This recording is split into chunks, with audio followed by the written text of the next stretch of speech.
آپ نے سنا ہوگا حضور نے سورہ رحمان کے بارے میں فرمایا ہے، سورۃ الرحمان عروس القرآن، یہ سورہ رحمان جو ہے یہ قرآن کی دلہن ہے۔ جیسے دلہن کو آپ خوشنما لباس پہناتے ہیں، آراستہ پیراستہ اس کو گہنے اور اس کو زیور پہناتے ہیں، تو جس طریقے سے سجاتے ہیں آپ دلہن کو، اللہ تعالیٰ نے ایک سورت قرآن مجید میں ایسی رکھی ہے سورہ رحمان کی، اس سے خوب سجایا۔ اس میں الفاظ کا در و بست، اس کا اپنا ایک ڈیوائن میوزک ہے۔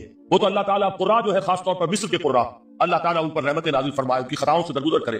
جس طرح قرآن کے انٹرنسک میوزک کو انہوں نے واضح کیا، واقعہ یہ ہے کہ اگر یہ لوگ نہ ہوتے، شیخ عبد الباسط محمد عبد الصمد، شیخ محمود خلیل الحسن، یہ لوگ جنہوں نے قرآن کے اس غنا میوزک، یہ لفظ جو ہے آپ حیران نہ ہو کہ میں یہ کچھ توہین کر رہا ہوں قرآن کی، حضور نے یہ لفظ استعمال کیا، تغنو، اس قرآن کو اچھی سے اچھی خوش الحانی کے ساتھ پڑھو۔ من لم یتغنى بالقرآن فلیس منا، جو قرآن کو بہتر سے بہتر انداز میں، اچھی سے اچھی آواز میں، خوش الحانی کے ساتھ پڑھنے کی کوشش نہیں کرتا، وہ ہم میں سے نہیں۔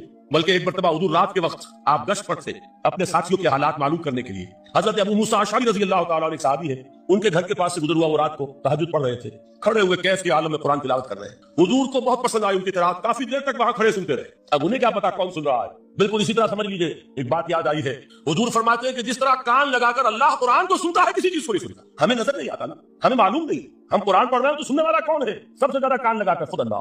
یہاں اس کے مجھے یاد آیا کہ ابو موسیٰ اشعری کو کیا پتا تھا کہ کون سن رہا ہے، وہ اپنی کیفیت میں نماز میں تہجد میں قرآن کی تلاوت کر رہے تھے، اور ظاہر بات ہے ان کے گھر ایکڑوں میں بنے ہوئے نہیں تھے، ایک ایک کمرہ، ایک ایک کوئی حجرہ، ایسی تو گھر تھے نا صحابہ کے، لہٰذا حضور پاس سے گزرے، آواز آئی، کافی دیر سنتے رہے۔ اس کے بعد آپ تشریف لے گئے، صبح فجر میں ملاقات ہوئی تو حضور نے تحسین کے انداز میں فرمایا، یا ابا موسیٰ انک قد اوتیت مزمارا من مزامیر آل داؤد، اے ابو موسیٰ تمہیں تو آل داؤد کے سازوں میں سے ایک ساز اللہ نے عطا فرما دیا۔ جس طرح حضرت داؤد، لہر داؤدی مشہور ہے کہ جب وہ پچھلے پہر رات کو حمد کے ترانے الاپتے تھے، قرآن میں ہے کہ پرندے شامل ہو جاتے تھے ساتھ، اور پہاڑ وجد میں آتے تھے، پہاڑ بھی ان کے ساتھ شریک ہوتے تھے۔ تو جس طرح کا اللہ نے ان کو لہر عطا فرمایا تھا، حضور نے تحسین کے انداز میں فرمایا، اے ابو موسیٰ اشعری اللہ نے تمہیں بھی آل داؤد کے سازوں میں سے ایک ساز عطا فرمایا۔ بہرحال قرآن مجید کا جو یہ میوزک ہے، قرآن کے الفاظ کا جو حسن ہے، جہاں تک حسن معنوی ہے وہ تو ہر لفظ میں ہے، لیکن یہ حسن ظاہری، حسن صوتی، حسن لفظی، یہ اپنے کلائمیکس پر آپ کو نظر آئے گا سورہ رحمان۔ لیکن قرآن میں یہ سورت اس اعتبار سے بھی ممتاز ہے، اس کی 4 آیات پر ذرا توجہ کریں گے، عجیب حقائق سامنے آئے، جہاں یہ قرآن مجید کے حسن صوت اور حسن لفظی کی معراج ہے، وہیں اس کی پہلی 4 آیات میں 4 چوٹی کی چیزوں کا ذکر ہے، سب سے اونچی چیز ہے۔ پہلی آیت کیا ہے؟ الرحمن، ایک آیت ہو گئی، رحمان کیا ہے؟ اللہ کا نام ہے۔ کبھی آپ نے غور کیا اللہ کے ناموں میں سب سے پیارا نام کون سا ہوگا؟ رحمان۔ کیوں؟ اس کا مادہ کیا ہے؟ رحمت۔ ہمیں سب سے بڑھ کر جس چیز کی ضرورت ہے وہ کیا ہے؟ رحمت خداوندی۔ نام اچھی طرح سن لیجیے اس حضور کے قول کو، حضور فرماتے ہیں کوئی شخص جنت میں مجرد اپنے عمل کی بنیاد پر داخل نہیں ہو سکے گا جب تک کہ رحمت خداوندی دستگیری نہ کرے۔ کسی صحابی نے بڑی ہمت اور جرأت کا ثبوت دیا کہ پوچھ لیا، کیا حضور آپ بھی؟ جب آپ نے فرمایا کوئی شخص داخل نہیں ہو سکتا جنت میں محض اپنے عمل کی بنیاد پر جب تک کہ رحمت خداوندی جو ہے وہ دستگیری نہ فرمائے۔ پوچھا گیا کہ آپ بھی؟ آپ نے فرمایا ہاں میں بھی۔ آپ انداز دیجیے کہ اگر محمد رسول اللہ بھی رحمت خداوندی کے ضرورت مند ہو تو تابع دیگراں چہ رسد، ہماری تو سب سے بڑی ضرورت رحمت خدا۔ اب یہ رحمت جو ہے قرآن مجید میں اللہ تعالیٰ کی یہ شان 2 الفاظ کے ذریعے سے آتی ہے، رحیم اور رحمان، اور کوئی مادہ نہیں ہے جس سے 2 نام بنتے ہوں اللہ، لیکن یہ مادہ ہے واحد رحمت کا کہ جس سے رحمان بھی ہے رحیم بھی ہے۔ رحیم صفت مشبہ ہے، رحمت دائم ہو جائے گی، مستقل ہوگی تو رحیم کہے گے، اور رحمان اس میں رحمت کی ہے وہ شان ہے کہ جیسے ٹھاٹھے مارتا ہوا سمندر ہو، حیدان کی کیفیت، طوفانی کیفیت، رحمت خداوندی کا طوفانی جوش، وہ ہے رحمان۔ آپ تو رہتے اس علاقے میں ہیں، آپ کو معلوم ہے عرب اگر بھوکا مرا جا رہا ہو تو کیا کہے گا؟ انا جوعان، پیاسا مرا جا رہا ہو انا عطشان، بہت غضبناک ہوگا غضبان آصفہ قرآن میں آیا، بہت غضبناک۔ رحمان جس کی رحمت جو ہے جوش میں ہے، ٹھاٹھے مارتے ہوئے سمندر کے مانند، تو یہ اللہ تعالیٰ کے ناموں میں سب سے پیارا نام۔ اب آگے چلیے، الرحمن علم القرآن، رحمان نے قرآن سکھایا۔ رحمت خداوندی کا سب سے بڑا مظہر، رحمان کی رحمانیت کا سب سے بڑا مظہر قرآن ہے۔ ان میں جو منطقی ربط ہے اس کو سمجھتے جائیے۔ اچھا آپ یہ سوچئے، جو علم بھی انسان کو حاصل ہوا وہ کس نے دیا؟ اللہ نے۔ سائنس کا علم کس نے دیا؟ اللہ نے۔ علم آدم الاسماء کلھا، وہ علم الاسماء جو حضرت آدم کو دے دیا گیا تھا ازل میں، یہ اسی کا ظہور ہے، یہ اسی کی ایکسفولیشن ہے جو ہو رہی ہے، وہ ہوتی رہے گی ابھی۔ اور دوسرے علم ہے وہ کس نے دیا؟ اللہ۔ لا یحیطون بشیء من علمہ الا بما شاء، مخلوق میں سے کوئی اللہ کے علم میں سے کسی شے کا احاطہ نہیں کر سکتا مگر وہ جتنا اللہ دینا چاہے۔ لیکن یہ کہ تمام علوم میں چوٹی کا علم قرآن، نوٹ کرتے جائیے، چوٹی کی چیزیں جمع کی۔ اللہ کے ناموں میں چوٹی کا نام رحمان، اللہ نے جو کچھ انسان کو سکھایا اس میں چوٹی کا علم قرآن۔ خلق الانسان، انسان کو پیدا فرمایا۔ سوال یہ کہ حیوانات کو کس نے پیدا فرمایا؟ آسمان کس نے پیدا کیا؟ زمین کس نے پیدا؟ میرا مالک اللہ، میرا رازق اللہ، میرا محافظ اللہ، میرا مددگار اللہ، میرا پشت پناہ اللہ، میرا دوست اللہ۔ یہ دوستی ہے اللہ کی جو لب لباب ہے، حاصل ہے ایمان کا، اسی کا نام ولایت ہے۔ اولیاء اللہ کے سروں پر سیم نہیں ہوتے. جس کے دل میں ایمان راسخ ہو چکا ہو وہی اللہ کا ولی ہے. جسے اللہ پر یقین ہو چکا ہے وہی اللہ کا ولی ہے. جسے یقین ہے اللہ میرے ساتھ ہے، میرا مددگار، میرا پشت پناہ، میرا ساتھی، میرا دوست، میرا محبوب، میرا محب. اللہ اہل ایمان سے محبت کرتا ہے. واللہ یحب الصادقین. ان اللہ یحب الذین یقاتلون فی سبیلہ صفا کانہم بنیان مرصوص. اللہ محبت کرنے والا اہل ایمان محبوب، اور اہل ایمان محبت کرنے والے اللہ محبوب. والذین آمنوا اشد حبا للہ. آپ تصور کیجئے جس سے یہ رشتہ ایمان یا رشتہ ولایت حاصل ہو جائے. الا ان اولیاء اللہ لا خوف علیہم ولا هم یحزنون. آگاہ ہو جاؤ، اللہ کے دوستوں کے لیے نہ کوئی خوف ہے نہ کوئی حزن ہے. اور میں بیان کر چکا تھا خوف اور حزن کے خاتمے ہی کا نام امن. زوال خوف، زوال حزن. یہ خوف اور حزن کیوں آتے ہیں بار بار؟ اللہ تخافوا ولا تحزنوا، دونوں آگے. الا ان اولیاء اللہ لا خوف علیہم ولا هم یحزنون. پھر وہی دو. وہ کیوں ہے؟ خوف ہوتا ہے کسی مستقبل کی بات کا، یہ نہ ہو جائے، وہ نہ ہو جائے، یہ نقصان نہ پہنچ جائے، یہ تکلیف نہ ہو، یہ قدم نہ آ جائے. خوف ہے مستقبل سے. حزن ہے یہ کیوں ہوا، یہ نہیں ہونا چاہیے تھا، یہ میرا فلاں چیز میرے ہاتھ سے جاتی رہی ہے، فلاں موقع نکل گیا، اب بیٹھے ہوئے ہیں اندر ہی اندر کڑ رہے ہیں، صدمہ ہے اور رنج ہے. اور جو اللہ پر ایمان رکھتا ہے وہ جانتا ہے ما اصاب من مصیبت فی الارض ولا فی انفسکم الا فی کتاب من قبل ان نبرأها ان ذلک علی اللہ یسیر لکی لا تعصوا علی ما فاتکم ولا تفرحوا بما آتاکم واللہ لا یحب کل مختال فخور. اس زمین میں یا تمہاری جانوں میں کوئی تکلیف، کوئی مصیبت نہیں آ سکتی سوائے اس کے کہ جو اللہ نے لکھ دی ہو اس سے پہلے کہ وہ ظاہر ہو. جس کو یہ حقیقت معلوم ہو گئی اس کو یہ طرز عمل اختیار کرنا چاہیے. جو چیز چھن جائے، جاتی رہے، چھوٹ جائے، اس پر افسوس نہ کرو. کس نے چھینی؟ دوست نے. دوست کے فیصلے پر شکایت. دوستی کو بٹا لگا رہے ہو. سر تسلیم خم ہے جو مزاج یار میں آئے. اگر دوستی ہے تو پھر تو تمہیں گردن جھکانی چاہیے کہ ہر چساقی ماریخ غیر الطافس، جو بھی میرا ساتھی میرے پیالے میں ڈال دے اس کا کرم ہے. جو اس کی طرف سے آئے اس پر کوئی رنج نہیں، کوئی صدمہ نہیں، کوئی غم نہیں، کوئی شکایت نہیں، کوئی شکوہ نہیں. اور جو ہوگا وہ اس کے اذن کے بغیر نہیں ہوگا، اور اس کا اذن ہوگا تو یقیناً میرے لیے خیر ہی خیر ہے، چاہے وہ ناگوار شے ہو، بظاہر مجھے اچھی نہ لگ رہی ہو، میری شارٹ سائٹڈنس میں مجھے وہ نظر آ رہی ہے کہ میرے لیے بری ہے. لیکن قرآن نے کہا ہے عسیٰ ان تکرہوا شیئا وہو خیر لکم وعسیٰ ان تحبوا شیئا وہو شر لکم واللہ یعلم وانتم لا تعلمون. ہو سکتا ہے تم کسی چیز کو ناپسند کرو، درحال ہے کہ اسی میں تمہارا خیر ہو، اور ہو سکتا ہے تم کسی چیز کو پسند کرو، درحال ہے کہ اس میں تمہارا شر ہو. اللہ جانتا ہے، تم نہیں جانتے. جب مجھے یہ بات معلوم ہو گئی میں نے اپنا معاملہ اللہ کے حوالے کیا. سپردم بے تو مایا خیشرا تو دانی حساب کم و بیشرا. اے رب جو تو چاہتا ہے وہ ہو، تیرے علم میں جو شے میرے لیے خیر ہے وہ ہو جائے. میری کوئی پسند نہیں، میری کوئی چاہت نہیں. یہ ہے راضی برضائے رب. اکبر الہآبادی نے اسے کہا ہے رضائے حق پہ راضی رہ. یہ حرف آرزو کیسا؟ خدا خالق، خدا مالک، خدا کا حکم تو کیسا. صبر کی ایک تقسیم ہے جو علماء نے 3 بنیادی قسم کے صبر. الصبر علی الطاعہ، اطاعت پر صبر کر. حکم ہے روزہ رکھو، روزہ رکھنا ہے، چاہے پیاس سے حلق میں کانٹے پڑ رہے ہو، مئی اور جون کا روزہ ہو. یہ جو ہے صبر علی الطاعہ، اطاعت پر. اللہ آپ نے گئے ہوئے سماعت کا کام، صبح کا وقت ہے اور آپ کو وضو کر دیا، پانی موجود ہے لیکن یخ ہاتھ لگانے سے بھی انسان خوف کھانا اتنا یخ، لیکن جب پانی ہے تو وضو تو کرنا ہوگا، صبر کرنا پڑے گا. یہ صبر علی الطاعہ کی ایک مثال ہے کہ اطاعت جو ہے اس کے لیے صبر کرنا، جھیلنا، اس کی سختی کو برداشت کرنا، اس میں جو تکلیف ہو. اللہ یہ کہ انسان بیمار ہو اور اندیشہ ہو کہ اتنے ٹھنڈے پانی کے استعمال کرنے سے جان جانے کا اندیشہ ہو، بات مسلم. لیکن ایک آدمی صحت مند ہے، کوئی ایسا وضو نہیں ہے، کوئی بیماری نہیں، تو اسے 12 وضو کرنا پڑے گا. اس لیے کہ وضو جو تیمم کی شرط ہے کہ پانی موجود نہ ہو، وہ شرط یہاں پوری نہیں ہے، پانی پہ دیکھو. تو صبر علی الطاعہ، اطاعت پر صبر. تمام احکام جو ہے شریعت قانون پر عمل کرنا. اب صبح کا وقت ہے، ابھی آپ کو بڑی بسا اوقات ہوتا ہے، آپ کا بھی تجربہ ہوگا، کوئی مریض ساری رات کراتا رہا ہو، فجر کے قریب آ کر کچھ ہو جاتا ہے، سو جاتا ہے. یہ بڑی ٹھنڈی جو ہے وہ نیند ہوتی صبح. اسی لیے اقبال کو جواب شفا میں جو اللہ تعالیٰ نے فرمایا تھا کس قدر تم پہ گراں صبح کی بیداری، ہم سے کا پیار ہے، نیند تو صبح کا اٹھنا تم پر بہت بھاری. یہ صبر علی الطاعہ، صبر علی الطاعہ ہوگا کہ کچھ بھی ہے بہرحال فجر ہو گیا ہے، اٹھنا ہے، لازمن ہو. یہ ٹھنڈی ٹھنڈی جو ہوا چلی ہے، سخت گرمی کا موسم ہو، حبس میں رات گزری ہو، صبح کے وقت کوئی نسیم ساری تھوڑی سی چلے اور ایسی لوریاں دے گی، ایسی تھپیاں دے گی کہ آدمی جو ہے چاہے گا کہ بس میں آرام اٹھنا ہے، نماز پڑھ، نماز پڑھ. تو الصبر علی الطاعہ. دوسرا صبر ہے الصبر علی المعصیہ، معصیت سے رک جانا. صبر کوئی لذت ہے کام و دہن کی لیکن ہے ممنوع، غلط ہے، حرام شے ہے، لہذا رک. یہ ہے صبر علی المعصیہ، وہ ہے صبر علی الاطاعہ. اور یہاں آئے گا عن الصبر علی المعصیہ، معصیت سے اپنے آپ کو روکنا، بچانا. ٹیمپٹیشنز کتنی بھی ہو، کتنا بھی جو ہے اس کے لیے آپ کے نفس کی طرف سے تقاضا ہو رہا ہو، کتنا ہی اندر سے وہ جذبہ ابھر رہا ہو، روکنا، تھامنا، بند لگا دینا. تیسرا صبر ہے صبر علی البلاء یا صبر علی الایذاء، آزمائش پر صبر کرنا اور ایذا پر صبر. اور صبر عن الطبع، یہ صبر علی البلاء جو ہے